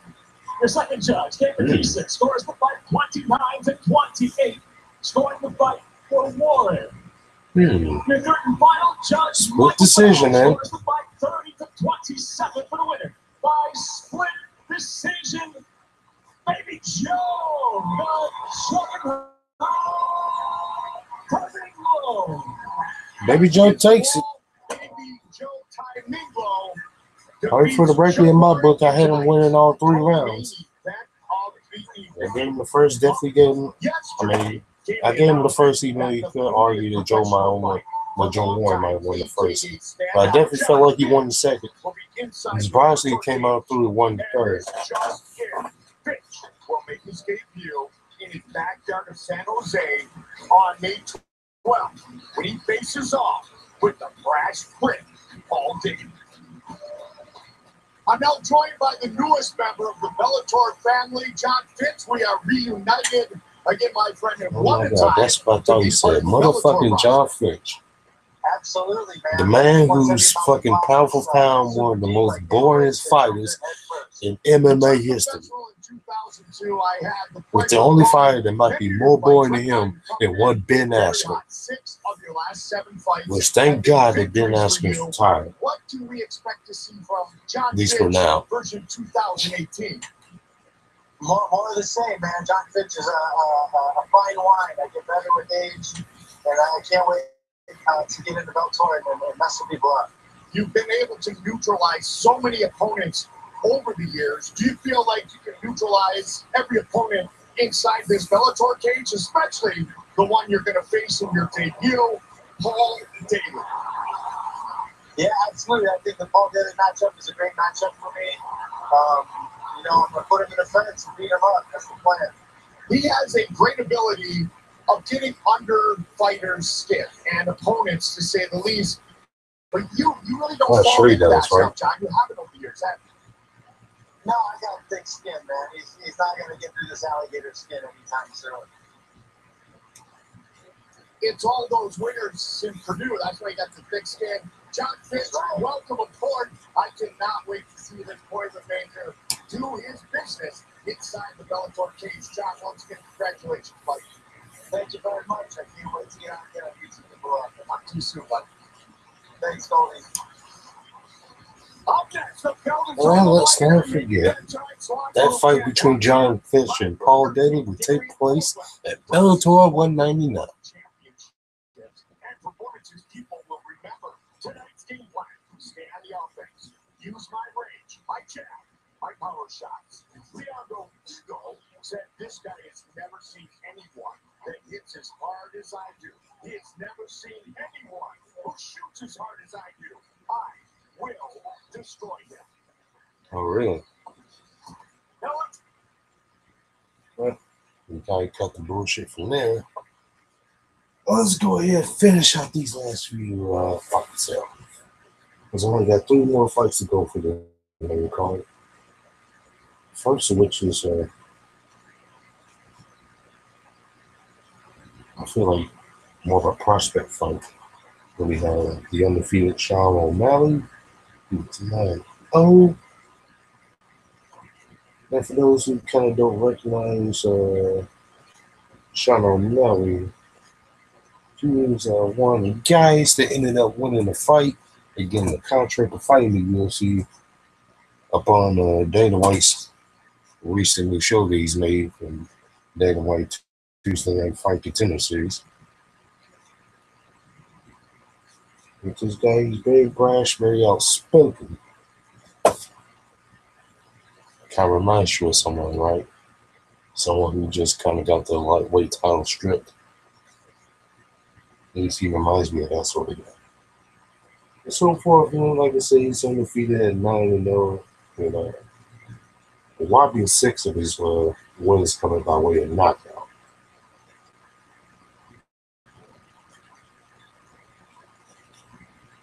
And he's taking on the guy, Andre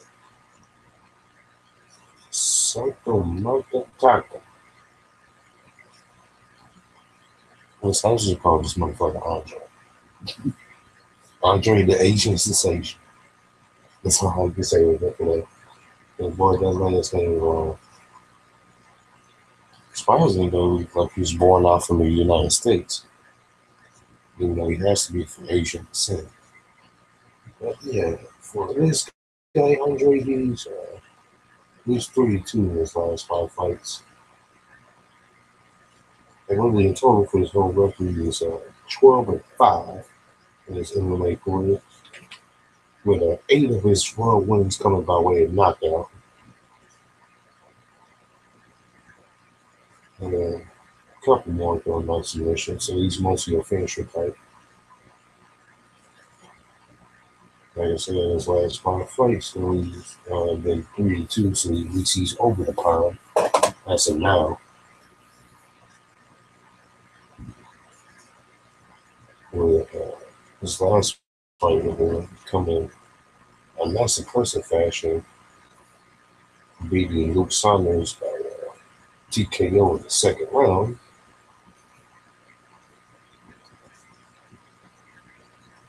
Kind of one of those freaking ice where he's looking at. I think the homie O'Malley is going to lose. Yeah, what I said. I think he's going to lose. I think Andre's going to make a freaking big surprise. I could be wrong. Hell, I could be wrong among all these picks I'm making. But I'm feeling like Andre's on the rise. Let me move on from there, going to the co-main event where we have T-City Brian Ortega stepping up in place of the featherweight champion Max Holloway, who was recently struck down with an injury. He was slated to fight Frank Edgar in this card until that injury happened upon I think now about a month. Yeah. Well, I don't want to say quite a month ago, but it's about around that timeline. As we know, Frankie's well played and a decision winner. And I say that because about 11 of his 22 wins have come by decision. His overall record is 22-5. And Frankie will be able to continue to reach the recent winning streak that we can power back up after suffering that decision also led all the way 200. They could have been big over there. He came back this year with Stevens. Got a decision win over there to UFC 205. And had an impressive TKO display, TKO and Yair Rodriguez in the second round at UFC 211.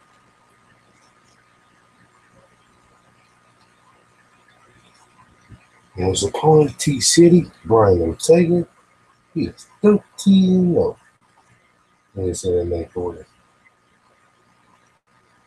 If I'm correct, a whopping 7 of his wins out of 13 wins coming by way of submission.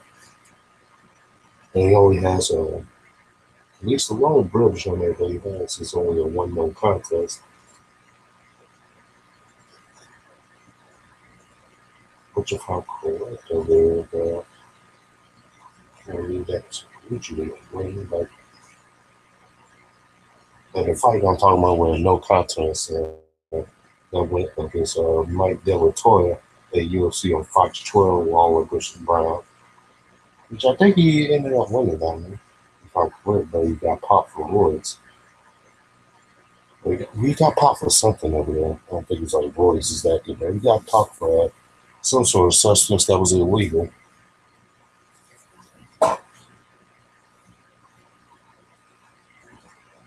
But that didn't stop him from continuing to win the ways like that. That's obviously noted.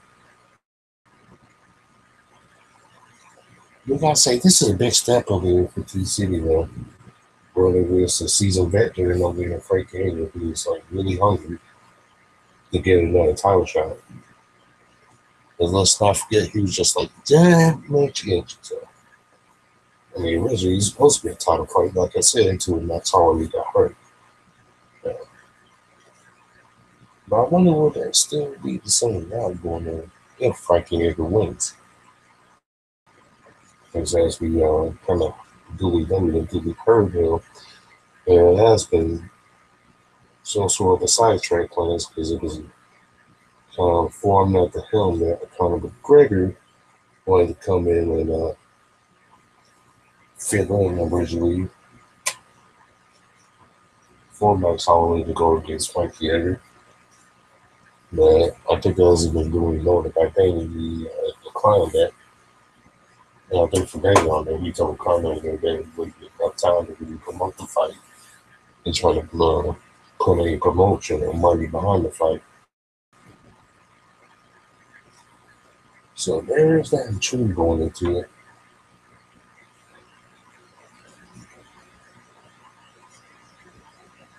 And for TC, though, I feel like if he does win against Frankie Hager, I don't think that would have to be without a doubt. That would make TC the unofficial #1 contender.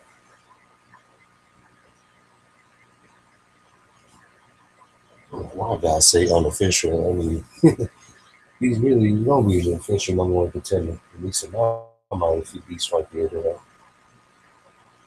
I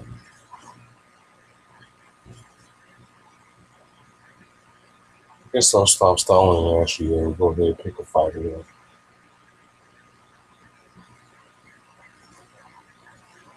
And I think Frankie's going to take it, man. I mean, and I'll say Frankie, I think he's going to take it for this main reason over here. Just kind of seeing Brian Ortega fight. The one thing I have noticed on that consistency he's been going by Brian Ortega is the fact that he starts off very slow now. And the funny thing about that is with Frankie, he kind of starts off slow too.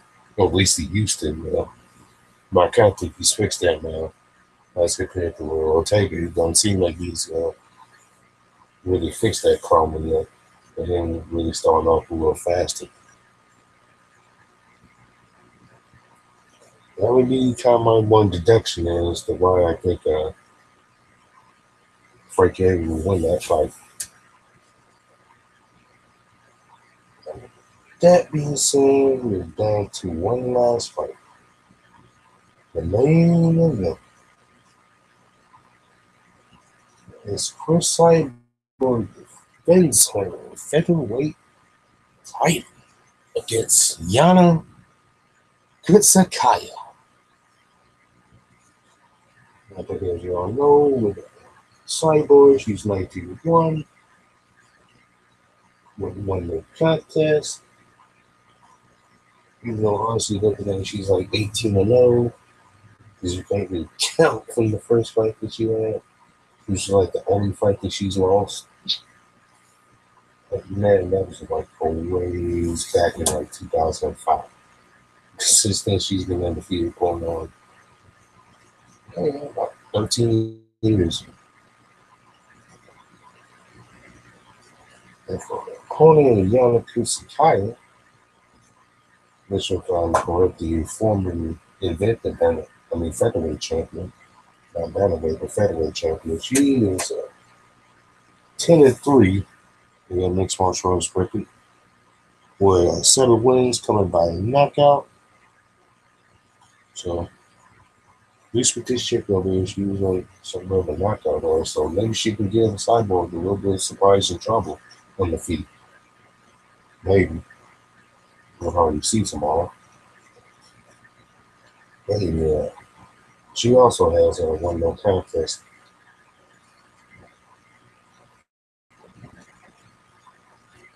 Yeah. Looking at it, she's really kind of 1-1, well, 2-1 in one of the last 4 fights. Because with the last fight going against Raquel Pena on the Guangzhou side, that was a decision win.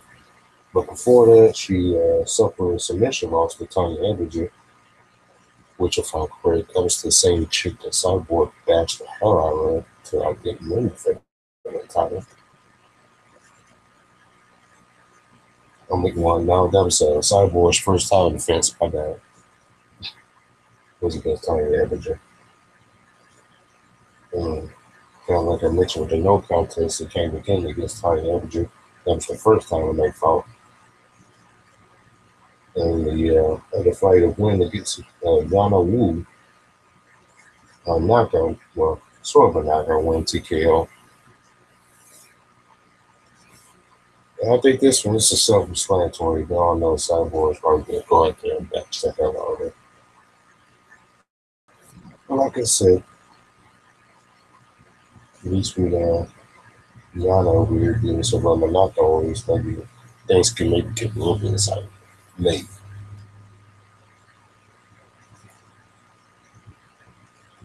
But with that being said, that's the end of it. Got my own slated preview of UFC 222. But for now, let's turn the focus back to Bellator and let's get this main event going. That's where you're about to join in for the fight.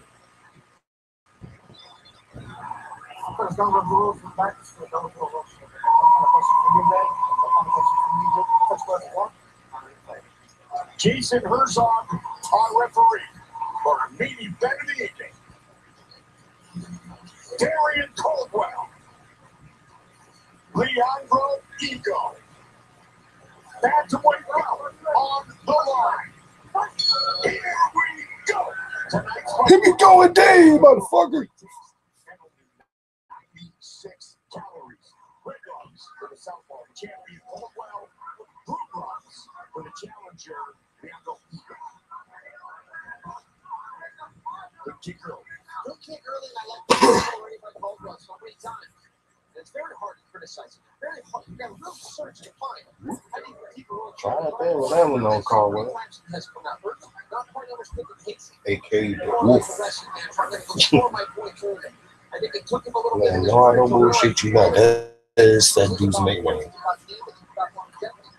I heard him criticized for not being in great shape. That criticism is false. Absolutely false. He just has used a lot of energy too early and not spread out. It's a different fighter. He's evolving every day. He's got quickly in front of him. Feels he's the best version. Yeah. And he's 17.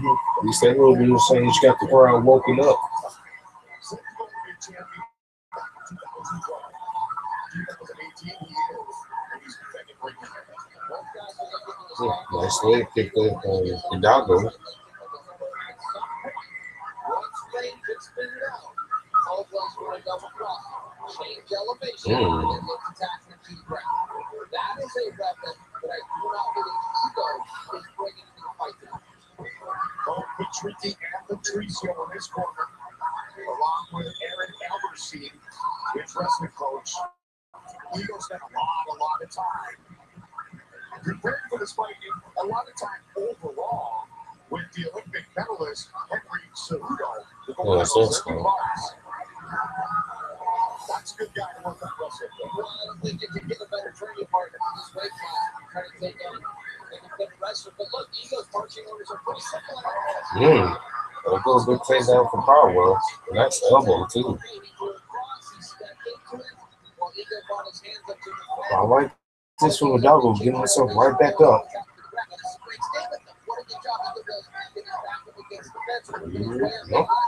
Yeah. Cowboy paused it, but got him back down. Ooh, now he's going for a guillotine. Oh, he's tapping. I think he's tapping. Yeah. Referee's a little bit late on that tap, but yeah. Caldwell got the fuck out of there.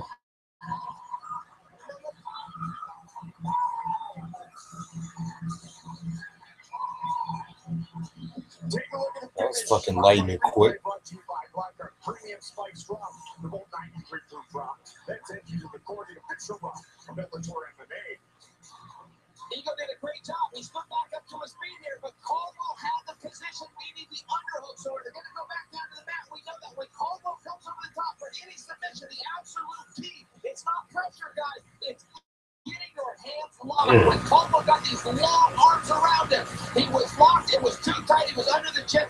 I see why the referee kind of hesitated. The damn fighter sort of hesitated.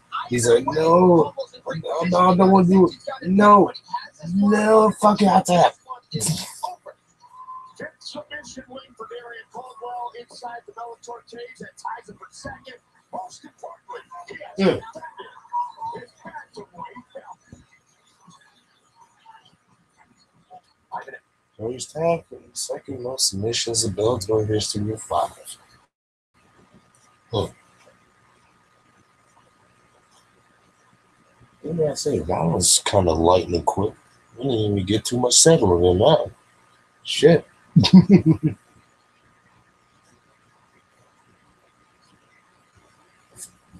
Holy hell. Well, looks like with that final fight coming to a finish, like that's the way it did. Look, it's probably about time to go ahead and wrap up this broadcast. Send you guys on the way. Hope you guys enjoyed the event. I hope you guys were luckily able to see most of the action that I tried to display over here using this camera. If you want, you guys can go ahead and take that time to subscribe to this channel, to this brand new formatted Lone Wolf channel.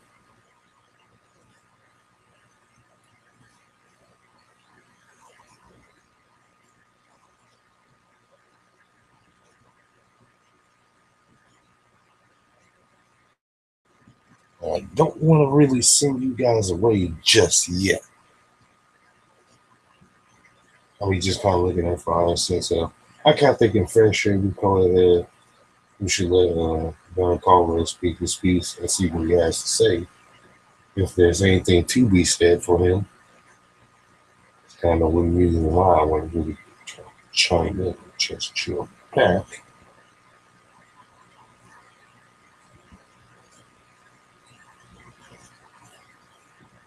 And all right, looks like we're back here. Let's go ahead and see what Caldwell has to say. In round number 1, to make it a show, Michael C. Williams. Ladies and gentlemen, inside the Bellator cage, officially 2 minutes, 36 seconds into round number 1. The tap comes by way of the guillotine by submission. He is still the Bellator bantamweight world champion, Darrion Caldwell. The belt remains around the waist of the Wolf. Here's Chancellor. Champ, congratulations. I know defending that championship was very important to you. How do you feel now that you succeeded? Hey, I'm not calling none of you chumps out. If you want some, come get some. Well, speaking of, champions traditionally do not call people out. And speaking of tradition, you and Baby Joe are one apiece. And a tradition in combat sports says when that happens, you go to match 3. Should Scott Coker agree with me and make you that proposal, what would you say? I don't give a shit. Who is Baby Joe? Who is this guy speaking? Hey, damn. Scott Coker, you always Joe, Eduardo Dante, shit, give this guy a rematch. It don't matter. I'm running through him. How good did it feel when you got your hands locked? Look, Joe, you gotta be ready when I go. I'm finding the pit bull by the side. Oh, fuck. 1, 2, 3. I just beat the old protege. Next is you, bro. Oh, shit. Stay in your place. Stay in your place, boy. Can't get back to this fight. Oh, shit. There's some explosion going on. This contest was over. Well, I knew as soon as I got my hands on him, it was going to be a wrap. He wasn't that strong. These 35 pounds aren't that strong. But I'm going to continue to do what I'm doing here. You know, it's working for me. So once we're ready, we'll be ready to go up there. You're going to see it. You're going to see it. Ladies and gentlemen, congratulations to your winner and still world champion, Darrion Caldwell. Well done. Good they got this state then. That was pretty explosive. Obviously, Darrion doesn't care who he fights next. And now Oh, Darrion don't give a damn a D. He's just calling everybody the fuck out. Scott Cole's calm that dude down.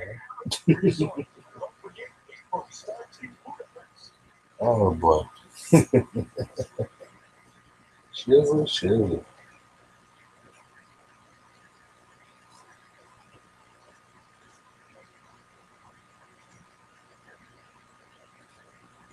Well, I think that's the end, guys. Well, see you guys later. I'll be back tomorrow for UFC 222. Until then, fuck off.